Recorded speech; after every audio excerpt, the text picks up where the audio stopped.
Dustin, look, we talked a little bit about this last week, but I do want to bring this up because I think, one, we've had a week to think about it a little bit longer, and then two, we get Adam's perspective as well. But PointsBet long rumored to be for, at least not necessarily be for sale, but one that we assumed was going to be acquired. It was one of the ones where like, hey, look, decent tech, decent menu, from all accounts, like as far as user friendly. Now we know there have been some complaints about limits and different things like that, but as far as like just, the app itself and the menu that's there and all the stuff that it offers has been pretty good, that we thought was going to be fairly appealing to maybe a potential suitor. Yeah, it feels like if you go like to the early, maybe in the teens, we were probably talking about PointsBet as an M&A target in our podcast history. So yeah, I was coming to fruition with PointsBet working with an investment bank to possibly help leverage a sale. I guess we had a great piece by Sam McQuillan while Adam was gone, but I think the question we all have is who is actually going to buy PointsBet? Who makes sense? And that's kind of what we spitballed last week. I think the suitors are probably far lower than they were 2 to 3 years ago when the market was hot. PointsBet was a little bit more of an unknown quantity, but it's still arguably an attractive target. So just curious what your thoughts on what Sam wrote and anybody else who might be a possible, who might buy PointsBet out there. Yeah, Adam, because one of the things that I think is obvious to us kind of at this point, right, is like, it's not going to be DraftKings or FanDuel or Caesars or MGM, because the customer base that we would assume anyway that PointsBet has, there's not a lot of new customers to be had there, right? I mean, there's not a lot of even value really in an email list or anything, because like they're most likely a big time crossover there. Those companies don't need the tech either. They all have good tech back end and things like that. So it seems like all of the big guys wouldn't be kind of in the running here. So then you go to either the second tier or you go to somebody completely outside of everything, be it an investment firm, be it, whatever it might, some company that we haven't really even thought of. The first thought I had when I saw this news is what took so long, because we've been discussing the fact that there is no obvious end game for PointsBet that doesn't involve being acquired or merging. They came into the market right from the beginning, and they came into the market, I thought, with the most differentiated offering that anyone could have come in with the idea of points betting. I think the problem is they came in too soon with it to a market that wasn't mature enough to take part in that product. And maybe it ends up being too risky of a product for the US market in the first place, but that's not what we've been talking about, right? Mm-hmm. We've been talking about this customer base in the US being interested in risking a little to win a lot. Now, of course, points betting opens up the possibility that you could lose a lot too, but at the same time, you can win quite a bit if you want to participate in that points betting product. I just think they were too soon with that. I think if you came into the market after 10 years, when there was a little bit more understanding of the mechanics of sports betting, that you had a path to carving something out for yourself. So what have they done? Well, they've tried the guerrilla marketing with the ridiculous Drew Brees stunt. They've tried the purchase of Mac and trying to go for optimizing their in-play. And I think the optimization of the in-play and going for no downtime, and that, to me, is the most attractive part of the offering that PointsBet can put up there in terms of the sale of its U.S. assets. So the idea of who can buy them. I'm going to push back just a little bit at the idea that all of the big players are set in terms of their tech. Anybody remember Caesars around the Super Bowl?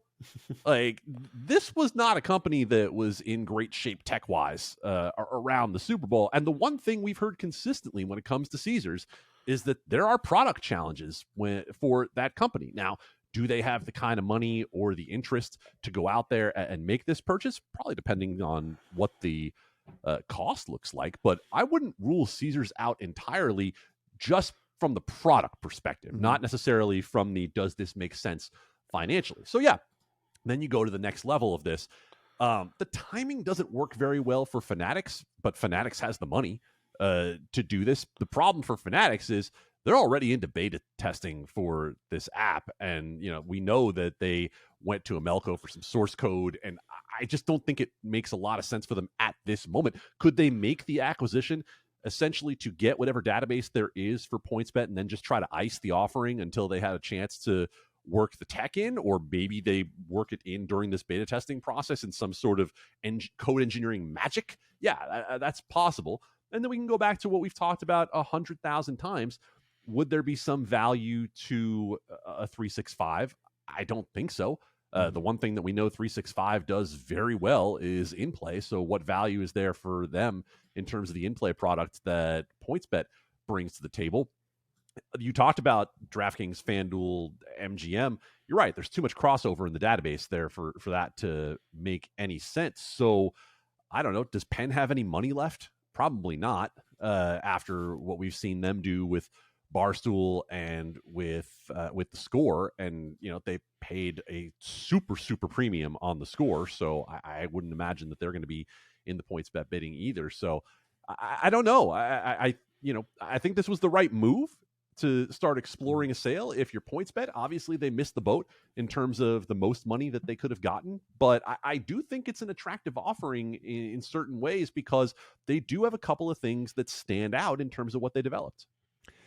Dustin, we know you like to make bold long-term predictions here on this podcast, and we've lost track of your record. There's no way to even go back. If someone wants to go back to the 190 previous episodes and get all of the declarations that Dustin has made, and then you want to tally that up, go right ahead. But if you were, if I was laying you some odds here on this being somebody that we've talked about a ton here on the podcast, or this being somebody that's kind of coming in maybe a little bit from the outside, which way would you be laying your money?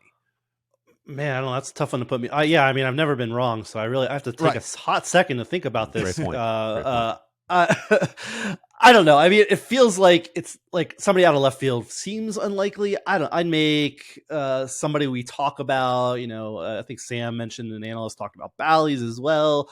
Like, I'd make somebody in the industry consolidation like minus 200 favorite, I guess.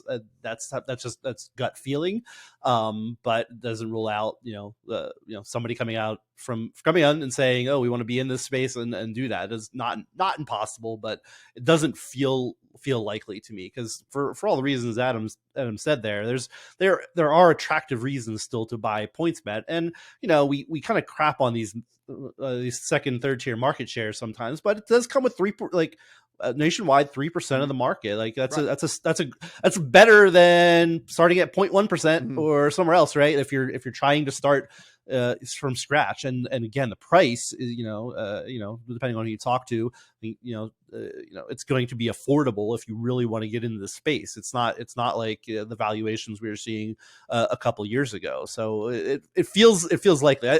I'd also say I think it's like it almost has to happen, right? I don't see a path where PointsBet just continues on and this makes sense. They are obviously don't have the cash position to continue doing all this, and it really makes sense for them to do the exit now.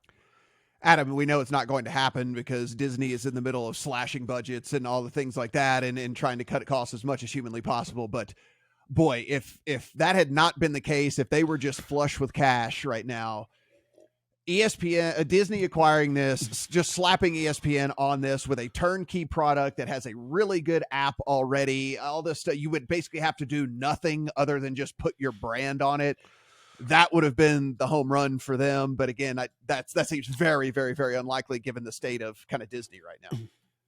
Yeah, that's less than 1% chance on something like that when ESPN is the front of thousands of layoffs for Disney. And beyond that, I still look at it from ESPN's perspective and say, PointsBet's good. They can do better. It's still ESPN. I don't care how many people they cut. I don't care where they decide to ultimately turn. That brand is still strong enough that they should be able to command a better deal than picking up the wreckage of PointsBet, in my opinion.